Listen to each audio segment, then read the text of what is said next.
Hey guys, I just wanted to test out my microphone, so I thought I would do a random quick review of a movie I watched yesterday called Poltergeist. I'll try and make this fairly short and sweet. The movie Poltergeist is by all means your generic cliche horror movie. The setting of the movie follows every cliche you see in all recent haunting style movies.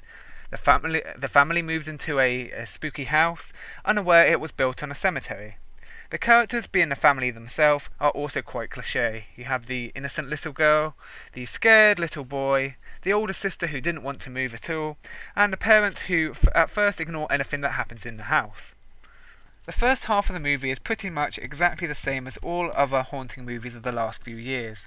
The family moves into the house, the little girl starts talking to the ghosts, the little boy notices but his parents will not listen to him. Of course there are jump scares mixed in there as well. If you've watched other movies of the recent years, such as Paranormal Activity, you'll be pretty familiar with how this movie starts. However, the second half of the movie actually gets rather interesting.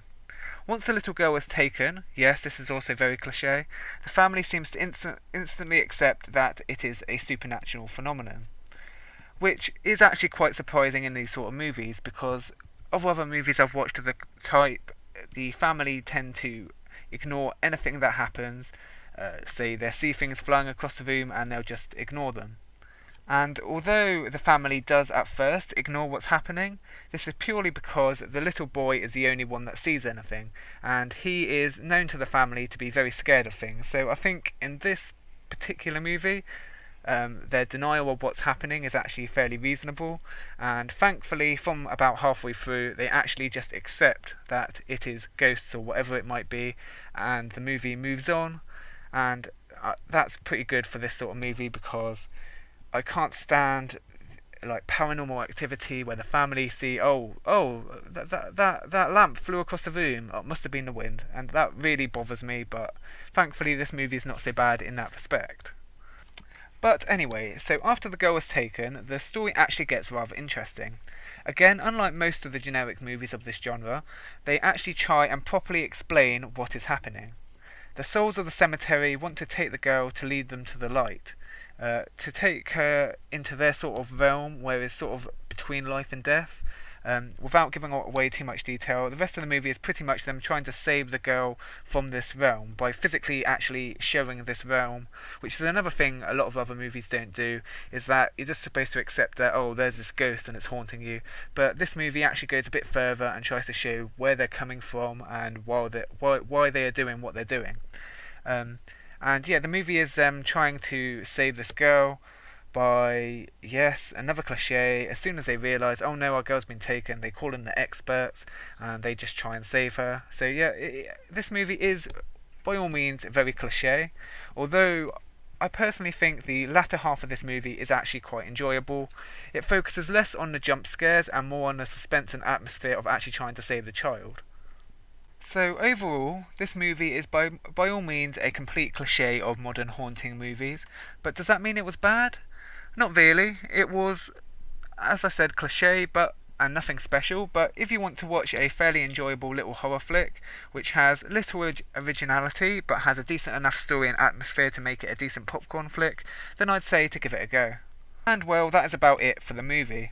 I think it is a shame this is really what horror movies are nowadays.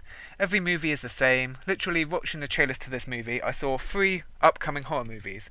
Every single one of them was by the same studio who made Paranormal Activity. They were Sinister 2, Insidious 3 and a new movie called Gallows. First off, the fact that they are releasing 3 movies around the same time just shows how little effort they must take to make. Second, to emphasise my point of how every horror movie is the same, let's summarise the movies. Family moves into house, house is haunted, family does not initially believe there is anything wrong with the house, but they eventually have no choice but to believe it and call in the experts who try and save the poor family, to mixed success. This literally sums up Poltergeist, Sinister and Insidious, which I have watched the previous movies of. I also assume this will sum up Gallows, as the trailer, although it was very vague, I am going to guess they move into a house that was built on some ancient gallows site, and the ghosts are very angry because they were unfairly hung, so they haunt the house owners and try to hang them in some supernatural way. I think horror has basically become the cheap genre. All modern movies are made cheaply and rely almost entirely on jump scares.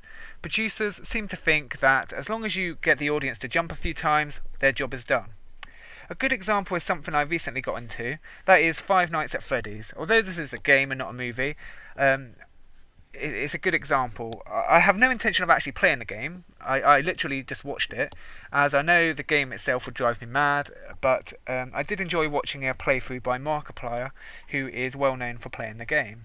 Now, the original game, I personally think it was designed as a one-off game, with a vague setting. However, due to the popularity of the game, the creator made sequels. But I think the original game was not intended to have sequels, although I could be completely wrong about that.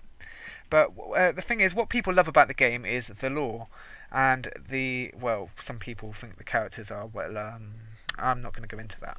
But yeah, people love the story, and I think this is what made the game so popular, and this is what spawned the sequels. I believe the first game was supposed to be just a fun horror game. The mention of the incident of '87 and how a child lost his frontal lobe, I think these were just supposed to be passing comments to give the story some sort of vague backstory. Only when the series became popular did the creator go back and start creating a proper backstory with this.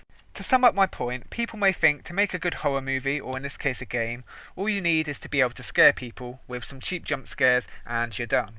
But if we really want to see horror becoming a prominent genre again, producers of movies and games just need to realise that we need actual story, a proper setting, a proper scary setting, a proper plot, a spooky atmosphere to make people really enjoy the movie or game.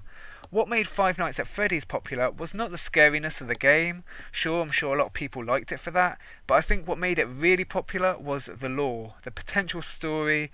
That's why you see so many fan theories of what could have happened back in '87, and this is what's made it so popular.